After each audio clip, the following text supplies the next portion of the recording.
बोला श्री स्वामी समर्थ महाराज की। आणि इथे बघा ना एक प्राचीन किल्ला पण दिसत आहे।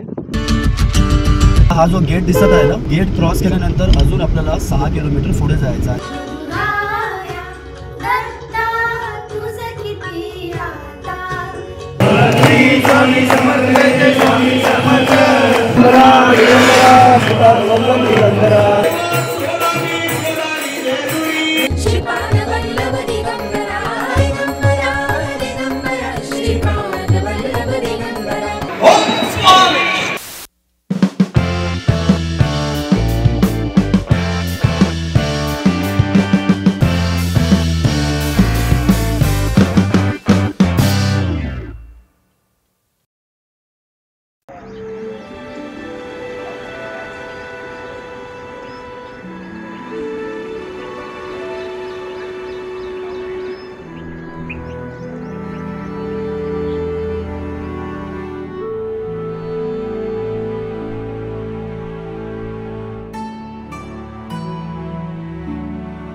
तर शुभ सकाळ मित्रांनो, कशात आपण सर्व?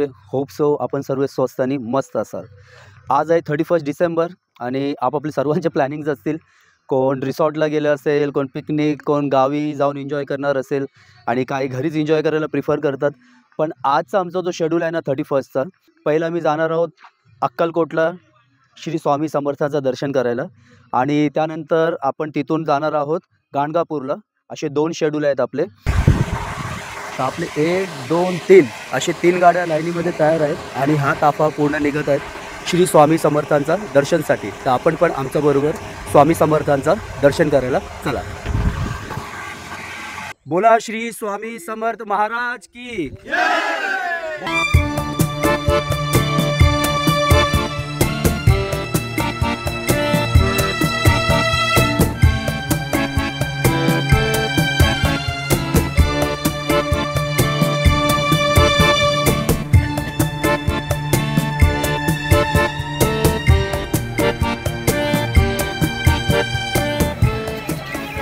तर आपण कार पार्क करून आहे ना आता एक देवळामध्ये आलो आहे। आतमध्ये जाऊन बघूया कोणतं देऊळ आहे। प्रथम ठिकाण आहे आणि देऊळचं नाव आहे श्री शिवयोगी सिद्धेश्वर।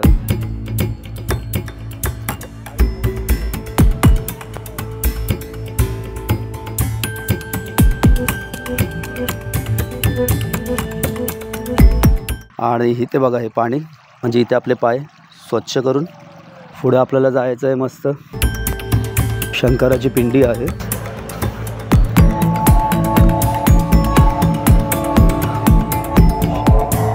ओम नमः शिवाय। इथे पण 2 शिवलिंग आहेत। ओम नमः शिवाय, ओम नमः शिवाय। आणि इथे एक देऊळ आहे, सुंदर असं छान वाटतं, अमृतलिंग। ओम नमः शिवाय।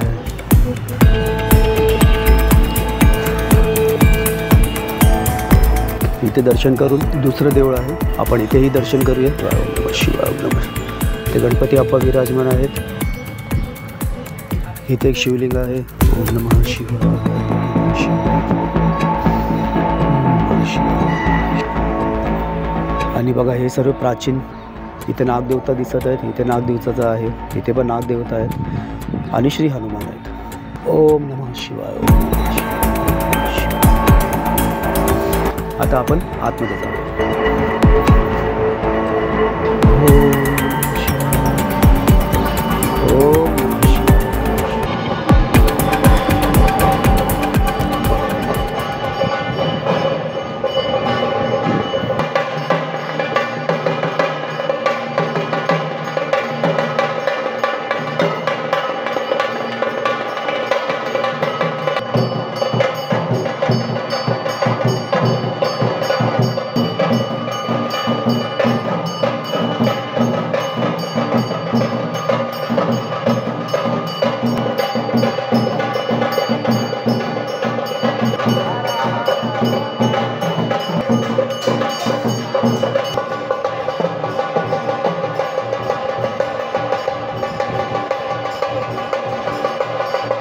कसं वाटलं आपलं पहिलं दर्शन? मन प्रसन्न झालं. अपेक्षा नव्हती की आम्हाला आरती मिळेल, म्हणजे आपली सकाळची सुरुवात मस्त झालेली आहे. व्लॉगची सुरुवात छान झालेली आहे. आपण जे लोक आता व्लॉग बघत आहात तर आपली ही सुरुवात मस्त झाली असेल या दर्शनाने. मेन देवळात जायचं आधी नदी आहे लेफ्ट साईडला, आणि इथे बघा ना एक प्राचीन किल्ला पण दिसत आहे.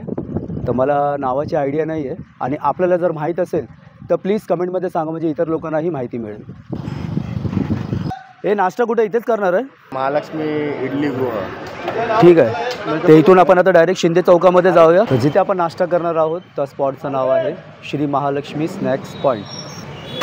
बघूनच भूक लागत, एवढे गरम गरम आहे तरी, आणि भूक पण तशी जोरात आहे प्रत्येकाला. तर मित्रांनो आपण काय करणार आहोत माहिती आहे? आता आम्ही गाणगापूरला जाणार आहोत. 31 आहे, गर्दी सिमिलर दोन्ही ठिकाणी असणार आहे. आपण आधी तिथे जाऊया आणि त्यानंतर अक्कलकोटला.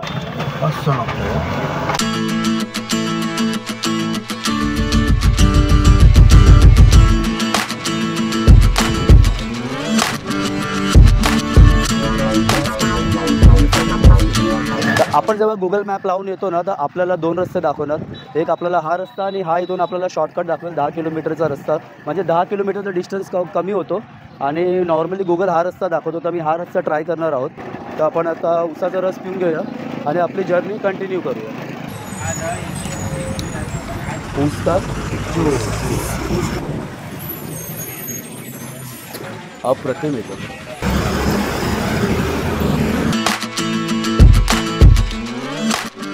हा जो गेट दिसत आहे ना, हा गेट क्रॉस केल्यानंतर अजून आपल्याला 6 किलोमीटर पुढे जायचं. आणि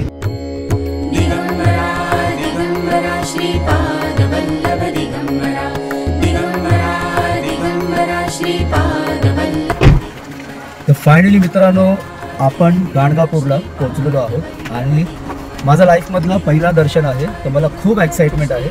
आता आतमध्ये जाऊन आपण बघूया कसं काय आहे काय नाही, आणि माझी हीच इच्छा आणि हीच प्रार्थना आहे की खूप छान दर्शन करू.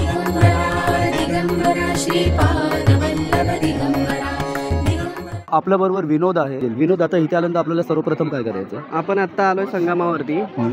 संगमावरती आपल्याला हातपाय धुवायचे आहेत. त्याच्यानंतर आपल्याला परत तिथं वरती यायचं आहे. वरती इथं दत्त महाराजांचं गुरुचरित्राचं पारायण केलं जातं. ज्याला कुणाला अध्याय वाचायचे असतात ते इथं आपण इथं अध्याय वाचू शकता.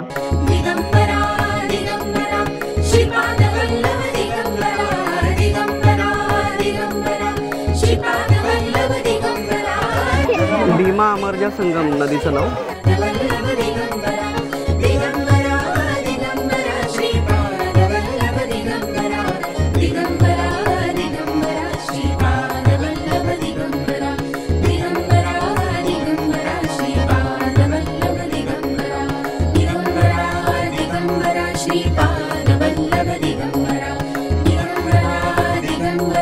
इथे पण मोठा वृक्ष आहे, आणि याला भरपूर दोरे लावलेले आहे. सर्व राहुलनी पण दिसलाय दोरा. आपण आपल्या मनातली इच्छा इथे सांगू शकता. तो दोरा इथं बांधायचा.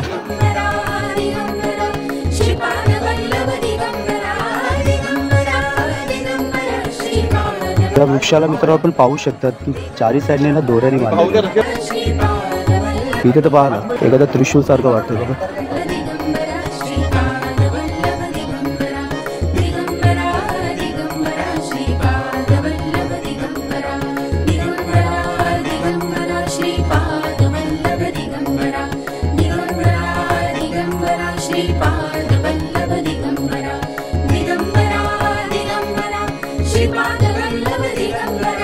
पारणा हॉल, औदुंबर वृक्ष.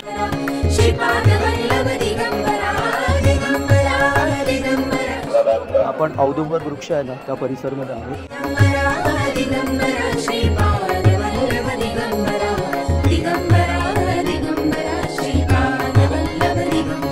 आणि सर्व ठिकाणी आपण पाहू शकतो की पारायण वाजतात आहे.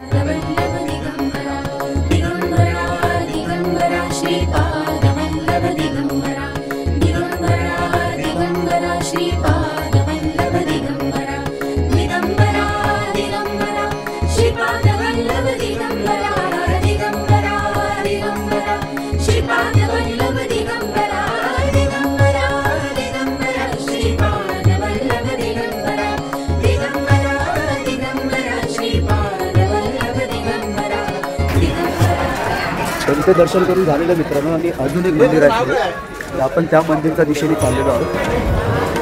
हा देवळाचं प्रवेशद्वार आहे, आपण तिथून आज जाऊया.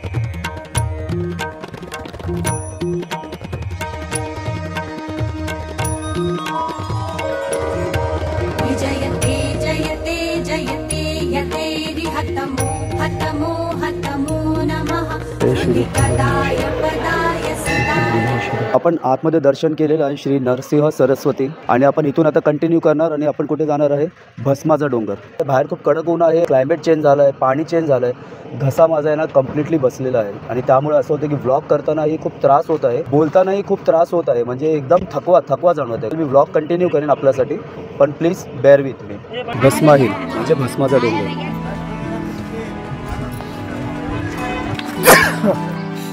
भस्माचा डोंगर आणि ते पूर्ण माहिती दिलेली आहे आणि हा जो पूर्ण परिसर आहे ना मित्रांनो, ह्यालाच बोलता भस्माचा डोंगर.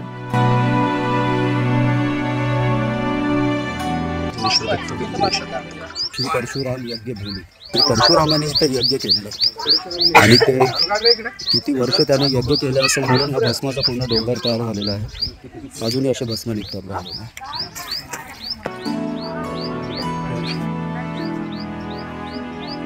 तर भस्माचा डोंगरचं आपण दर्शन करून झाल्यानंतर आपण आता महत्त्वाच्या ठिकाणी आलो आहे, म्हणजे श्री दत्तगुरूंचा स्थान, आणि हे खूप इम्पॉर्टंट आहे.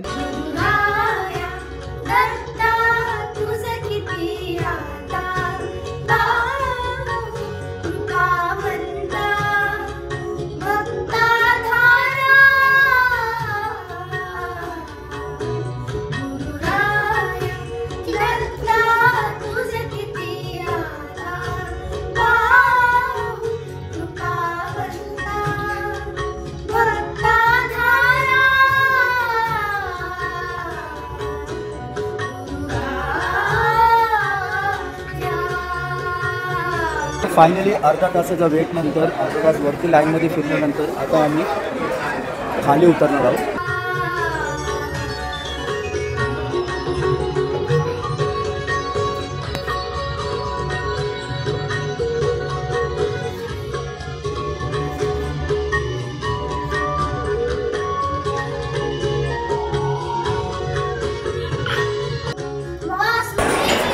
मित्रांनो, छानपैकी आपल्याला मस्त असं दर्शन झालेलं आहे आणि माझं आयुष्यातलं सर्वप्रथम दर्शन आणि खूप छान.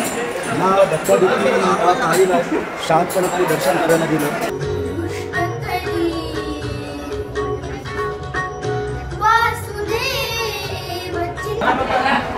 आपण आता दर्शन करून बाहेर आलेलो आहोत आणि हे होतं आपल्या गाणगापूरचं दर्शन आणि तिथून आपल्याला आता जायचं आहे अक्कलकोट. Last sunset of 2024. तर फायनली मित्रांनो, आपण पोहोचलेलो आहोत अक्कलकोटला. पार्किंगचा खूप इश्यू आहे. आपण गाडी लावली ज्या ठिकाणी, हा छोटू आलाय, त्यांची जागा आहे आणि 50 रुपये मागत आहे. काळोख होत आहे, तर आता ब्लॉग्स आपले कमी येणार, व्हिडिओ कमी येईल कदाचित. आणि घसा पण तुम्ही ऐकताय की आवाज कसं येतं, कारण घसा पण माझा खराब झालेला आहे. तर दुसरी गाडी आपली आहे अविनाश वगैरे, एका ठिकाणी थांबून आपण त्यांची वाट बघूया आणि एकदा ते आले की आपण आतमध्ये दर्शन करायला जाऊया. जिथपर्यंत मला पॉसिबल होईल मी कव्हर करीन. तर आपणही आमच्याबरोबर श्री स्वामी समर्थांचं दर्शन घ्या. मंदिराकडे जाण्याचा मार्ग.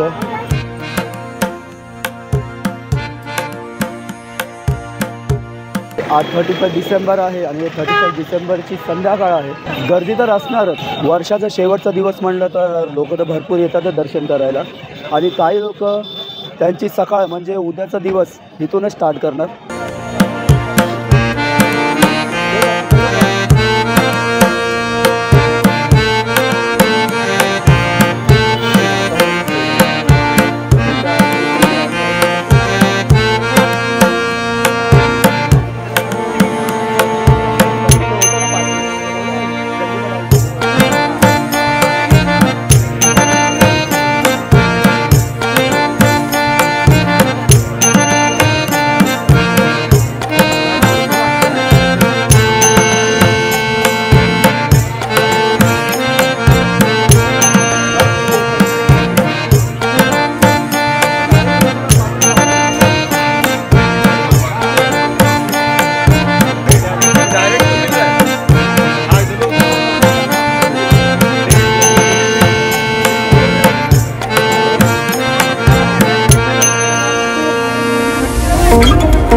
Bye.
तर मित्रांनो, होप सो आपल्याला हा व्लॉग आवडला असेल आणि खूप छान अनुभव होता. अक्कलकोटला 31 डिसेंबर 2024 संध्याकाळी येऊन दर्शन घेतलं मी. अप्रतिम असं दर्शन झालं. स्वामीला मन भरून मला बघता आला. जे लोक भजन कीर्तन करत होते आणि त्यांच्यामध्ये जेव्हा स्वामी आले ना आणि त्यांना घेऊन आले, एक क्षणाला तर पर्टिक्युलर वेळेला मी शूट करताना म्हणजे अक्षरशः डोळ्यात पाणी